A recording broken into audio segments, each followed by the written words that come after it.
Hey everyone. So, a question that I get asked quite a bit is what gear I actually use whenever I play live. So, I had no gigs booked in this weekend, so I'm just doing a little bit of tuning to the kit. So, I said I would do a gear rundown of the kit itself and my in ear monitor rig. So, starting off with the kit itself, I use a Pearl Midtown series kit in a black sparkle finish. So, the sizes are 16-inch kick, 10-inch rack tom, and 13-inch floor tom. So the one thing that I was really concerned about whenever I purchased this kit was there going to be enough punchiness in it, enough low end? Obviously it's a compact kit, so I was worried that I was going to lose that out of the kit. Previous to using this, I have a DW kit, so it's a 22-inch kick, a 13-inch rack, and a 16-inch floor tom. So I was used to those big boomy sounds. So for me, I was just worried that I was going to lose that using a smaller kit.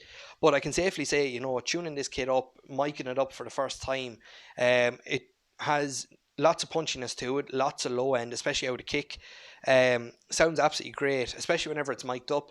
The one thing that I love is when you can actually feel the kick whenever you hit it. So for me, that was really, really nice. In terms of snare, then I basically have two snares that I kind of chop and change depending on where we're playing. This is my Yamaha Stage Custom 14 by 6. So this has actually been in a case for about 2 years, and I just brought it out with me about 3 weeks ago to a gig, and I just fell in love with the sound. I have it cranked up really tight, so it's really nice and high tuning. I have a little bit of dampening just to take out those overtones, but this snare sounds absolutely fantastic, and I don't know why I actually didn't bring it out sooner.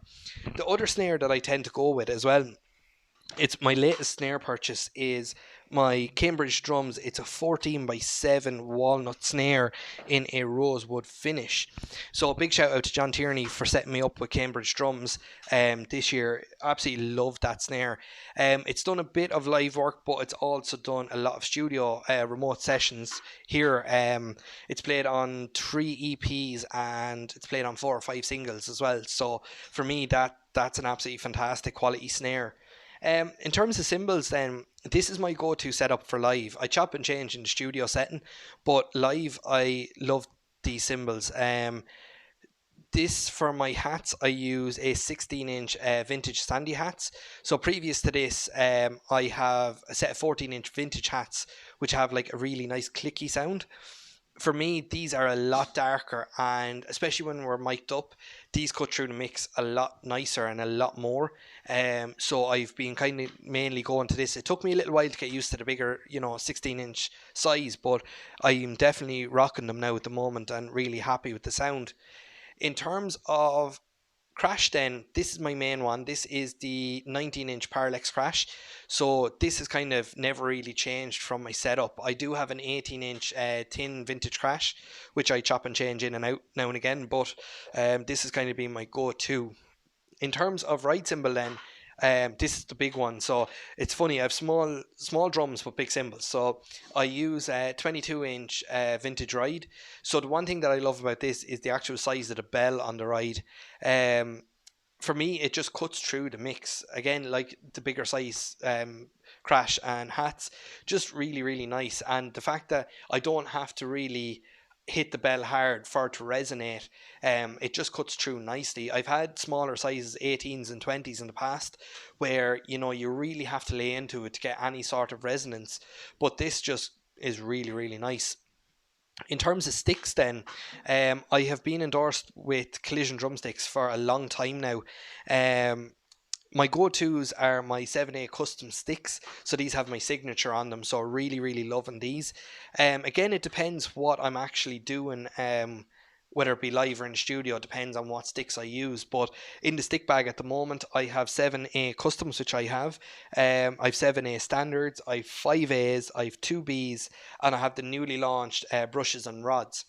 So one thing that I've actually noticed whenever I've been gigging in smaller venues over the last couple of weeks is I start off the gig with the drum rods, and then halfway through the gig, when we start getting into the more kind of rocker kind of stuff, like your Guns N' Roses, I will tend to move on then and use the sticks.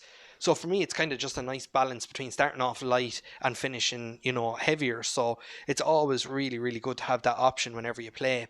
In terms of drum heads, then I am proudly endorsed again by Code Drumheads. So what I'm mainly using at the moment, I'm using Code Zero heads on the snares. Again, they're just really nice. You can crank them up and they just sound really, really nice. And then just on the toms, I am using Code Law heads.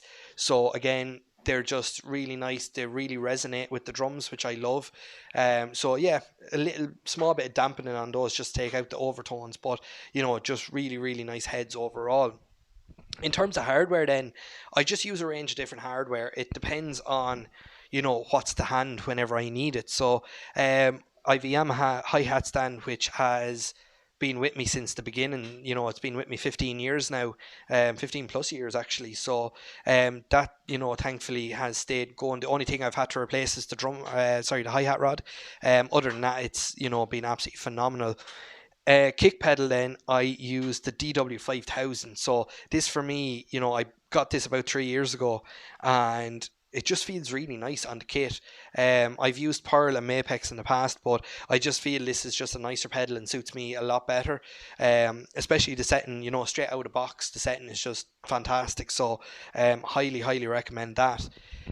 Moving on then just quickly to my in-ear monitor rig. So in-ear monitoring is something that it's taken me a while to get it to where I actually feel comfortable now. Whenever I started off gigging, I used just a headphone extension lead plugged into the headphone output of the mixer and then just run it into my in-ears. That was fine. I was getting all the band, but I wasn't getting the drums because we weren't miking them up at every gig. So over the last kind of couple of months, whenever we weren't gigging through lockdown, I kind of did a little bit of research into what would suit me best to be able to hear the drums, but also hear the rest of the band. So I've had this T-Bone in-ear wireless in-ear monitor system for a couple of years now, but I decided to purchase a little Behringer 502 mixer. So this is a 5 channel mixer, so I can have one stereo channel and 4 mono, but I'm actually running just 3 stereo channels at the moment. So channel 1 is just running my kick drum. Channel 2 then will run generally my snare, and then I split the last one into 2 monos. So I have a mono coming from the desk, but I also have our bass player as well, just so I can get a little bit of obviously the low end from him as well. So that's been a massive game changer for me. I found that I was always only using one in ear whenever I was gigging, so I'd always have one in ear out. So obviously that's not great for your hearing overall. That damages over time. So since I got this system, the way I like it, it's actually worked really, really well for me, and I find that I'm not too loud on stage, but I also don't have the mics cranked up too loud either. So it's a win-win for me. I just have basically at the minute I have my kick snare, and then I just have this mic plugged into it and then just plugged into my phone. I just run the headphone output into the input of my wireless system, and then I just have my receiver here. Then in terms of mics that I use then on the kit, I use a T-Bone BD300 on the kick. So I had a Shure Beta 52A on the kick for a few years, and then that just got damaged over time, and I just didn't bother paying for a new one. I needed a cheap and cheerful kind of fix just to get me through a few gigs, and to be honest, I'm really happy with the quality. It's really inexpensive mic, but it sounds really good on the kick, and especially I have a little bit of EQ on the kick input on my desk, and it sounds great. Really, really highly recommend it. Again, on the snare, I use the trusty Shure SM57. So again, industry standard mic. I have about 5 or 6 of these in my case, and obviously I use it on the snare. Sometimes I use it as an overhead as well, just a mono overhead. If we're playing in a bigger venue, just to give a little bit of the cymbal wash as well. I use it on guitars obviously as well. So just depends on what I'm doing. My mic setup changes, but this is kind of my go-to. The way that I split this whenever it goes to the main desk, whenever we actually do mic up the kit, I have XLR splitters. So basically, I run just a splitter for each mic. So one goes to the main desk, one comes here. So that means obviously I get my own personal mix here, but it doesn't affect the main front of house mix either. So that's something that I've really enjoyed over the last couple of weeks gigging. It's just given kind of a new lease of life to my playing as well, where I'm comfortable. I can hear everything everything's not loud in my ears either, which is, absolutely an essential, really. So for me, that's been key in terms of actual in-ears. Then, so I generally use these whenever I am just practicing or whenever I am just doing, general music listening. These are the Shure SE 415s. So you can get the 215s, which are about 100 quid. These 415s were in around 250, 300, and they absolutely sound fantastic. Whenever I gig, then I actually have a set of custom in-ear monitors. I use a company called Lugs. They're based in the north of Ireland. So I got those a couple of years ago, and they're really good sounding. So I use them whenever I play live, just because they're custom, they give a little bit more isolation, especially on stage. So I'm not getting any bleed from the amps on stage, which is great. So that's been basically my rundown. Be sure, if anybody has any questions, to drop them in the comments or send me a message, and I can do another rundown of anything you want to know. So yeah, be sure to follow me, subscribe to YouTube, and go over and like The Jury on Facebook.